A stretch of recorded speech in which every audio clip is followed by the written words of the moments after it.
오늘 여러분들과 나눌 하나님의 말씀은 로마서 13장 1절에서 7절까지 말씀입니다.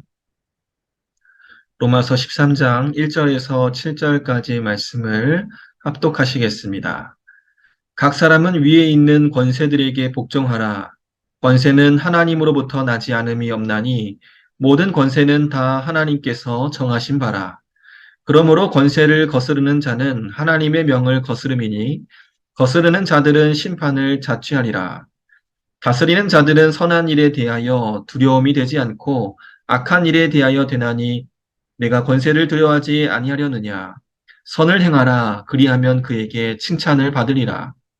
그는 하나님의 사역자가 되어 내게 선을 베푸는 자니라. 그러나 내가 악을 행하거든 두려워하라. 그가 공연히 칼을 가지지 아니하였으니 곧 하나님의 사역자가 되어 악을 행하는 자에게 진노하심을 따라 보응하는 자니라. 그러므로 복종하지 아니할 수 없으니 진노 때문에 할 것이 아니라 양심을 따라 할 것이라. 너희가 조세를 바치는 것도 이로 말미암음이니라. 그들이 하나님의 일꾼이 되어 바로 이 일에 항상 힘쓰느니라. 모든 자에게 줄 것을 주되 조세를 받을 자에게 조세를 바치고 관세를 받을 자에게 관세를 바치고 두려워할 자를 두려워하며 존경할 자를 존경하라. 아멘. 우리 그리스도인들은 하나님 나라에 속한 사람들입니다. 하나님의 백성으로 하나님의 다스림을 받는 사람이 그리스도인들입니다. 한편 우리는 대한민국의 국민이기도 합니다. 그럼 우리는 국가와 지도자들에 대해서 어떤 태도를 가져야 할까요? 오늘 본문 말씀에서 바울 사도는 그리스도인들이 국가와 지도자들을 어떻게 대해야 하는지 가르쳐 주고 있습니다. 먼저 오늘 본문 말씀을 기록하던 당시의 시대 상황을 먼저 살펴보겠습니다. 당시 초대교회 성도들 중에는 하나님의 백성이 되었고 구원을 받았기에 땅에서 일어나는 일에 관심을 갖지 않아도 된다는 잘못된 믿음을 가진 사람들이 있었습니다. 이 땅에서 일어나는 일에 관해서는 관심이 없고 그저 하늘만 쳐다보는 신앙인들이 생겨났다라는 것입니다. 바울 사도는 그러한 믿음이 잘못된 것이며 그리스도인들이 땅의 일, 즉 정치적 영역에 관심을 가져야 한다라고 말씀하고 있습니다. 이러한 배경에서 오늘 본문 말씀의 1절을 읽어보겠습니다. 각 사람은 위에 있는 권세들에게 복종하라. 권세는 하나님으로부터 나지 않음이 없나니 모든 권세는 다 하나님께서 정하신 바라. 바울 사도는 각 사람이 위에 있는 권세들, 즉 지도자에게 복종해야 한다라고 말씀합니다. 왜냐하면 그 지도자들의 권위는 하나님으로부터 나온 것이기 때문입니다. 하나님께서 그들을 지도자로 세우셨기에 그들의 권위를 인정하고 따르는 것이 하나님의 뜻을 따르는 것이다 라고 말하는 것입니다. 2절에서는 하나님이 세우신 지도자를 따르지 않는 것에 관해서 말씀합니다.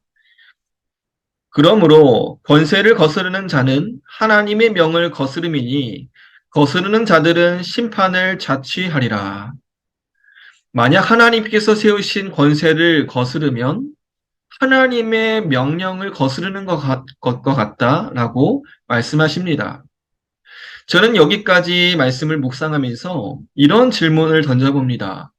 우리는 모든 권력에 순종해야 하는가? 인류의 역사를 돌아보면 백성을 사랑한 선왕, 국민을 생각하는 좋은 지도자들이 있었지만 다른 한편으로는 백성을 억압하고 착취하는 악한 지도자들이 있었기 때문입니다. 바울 사도는 이렇게 악하고 불의한 지도자들에게 순종하라고 말씀하고 있는 것일까요? 오늘 본문 말씀 4절에서 바울 사도는 그리스도인들이 순종해야 할 지도자가 어떤 사람인지 기록하고 있습니다. 4절 말씀 읽어보겠습니다. 그는 하나님의 사역자가 되어 내게 선을 베푸는 자니라. 그러나 내가 악을 행하거든 두려워하라. 그가 공연히 칼을 가지지 아니하였으니 곧 하나님의 사역자가 되어 악을 행하는 자에게 진노하심을 따라 보응하는 자니라. 바울은 여기서 지도자를 두 가지로 묘사하고 있습니다. 첫 번째, 하나님의 사역자가 되어 내게 선을 베푸는 자라고 정의하고 있습니다. 하나님께서 세우신 지도자는 국민에게 악한 일을 하는 불의한 사람일 수 없다라는 것입니다. 그는 하나님의 대리자로서 사람들에게 선을 베풀고 유익을 주는 사람이어야 한다라는 것입니다. 그리스도인들이 순종해야 할 지도자는 바로 이러한 선한 지도자를 말하고 있는 것입니다. 또한 4절 마지막 구절을 보시면 두 번째 지도자를 정의하고 있습니다. 하나님의 사역자가 되어 악을 행하는 자에게 진노하심을 따라 보응하는 자. 무슨 말입니까? 나쁜 일을 하는 자에게 하나님의 진노를 집행하는 사람이라는 것입니다. 하나님의 진노를, 하나님의 심판을 집행하는 자이기에 그는 불의한 지도자일 수 없는 것입니다. 그는 하나님의 마음을 가진 정의롭고 공의로운 지도자인 것입니다. 바울이 그리스도인들에게 지도자에게 순종하라 라고 말한 것은 이처럼 국민에게 선을 베풀고 하나님의 뜻을 따라 정의를 행하는 지도자에게 순종하라 라고 말하고 있는 것입니다. 그러므로 오늘 본문 말씀은 불의한 지도자에게까지 순종하라 라는 말로 해석해서는 안 될 것입니다. 출애굽기 1장을 보면 애굽의 바로가 애굽 땅에 있는 이스라엘 자손이 번성하는 것을 보고 두려워합니다. 그는 이스라엘 백성들을 학대하고 심지어 남자 아기들을 죽이라는 잔인한 명령을 내립니다. 이때 이 명령을 받은 히브리 산파들은 어떻게 했을까요? 출애굽기 1장 17절은 다음과 같이 기록합니다. 그러나 산파들이 하나님을 두려워하여 애굽 왕의 명령을 어기고 남자 아기들을 살린지라. 그렇습니다. 불의한 권력보다 하나님의 명령이 우선되어야 한다는 것입니다.